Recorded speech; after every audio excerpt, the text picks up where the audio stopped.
Tennessee Republican Congresswoman, a member of the Trump transition team, Marsha Blackburn, with us. Congresswoman, great having you. How do you think this process is coming along?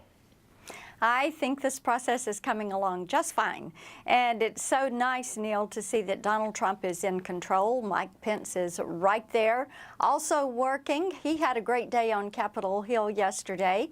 We have people that are contacting us, Democrats, Independents, Republicans, from all across the country. They are wanting to sign up to serve and to work in this administration because they know this is a time to really get America back on the right track. And they're looking forward to being a part of that winning team, if you will. You know, you've already heard what Liz Warren wants to do now, and she's not too keen on Jeff Sessions. Chuck Schumer said much the same. I think he put out a statement, and of course he is the new Senate Democratic leader, saying that even though they work out together in the gym, I didn't have to know that, but even though they do, that he has serious issues with his immigration policies and the fact that he derailed what could have been an immigration agreement years ago with the Gang of Eight and all that other stuff. So how do you think this whole process is going to go, Congresswoman?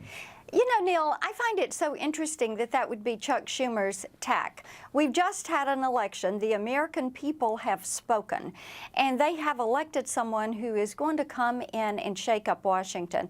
And Chuck Schumer should be saying, you know, I look forward to finding out, to sitting down, to working with Jeff Sessions, and to talking with him as he goes through this confirmation process.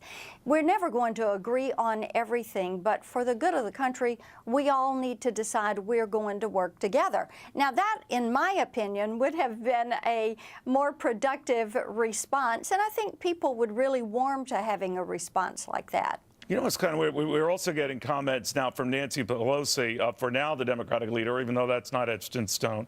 Right. She said that Senator Sessions has a record of racially charged comments, but she's going back to those he made in 1986, where he referred to another lawyer, young lawyer, as boy.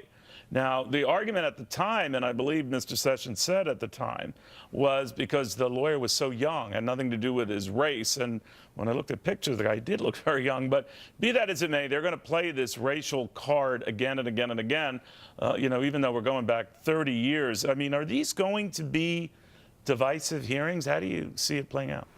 My hope is that they're not, that they will look at Jeff Sessions' record, his record as a U.S. attorney, what he did for civil rights, the actions that he has taken, his experience in the Justice Department, his experience as a U.S. Senator, his commitment to the rule of law and to the U.S. Constitution. And my hope is that they will look at those accomplishments. I always believe actions and what you have done is where you should go, what you should be focusing on.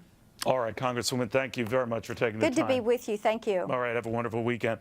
You too. All right.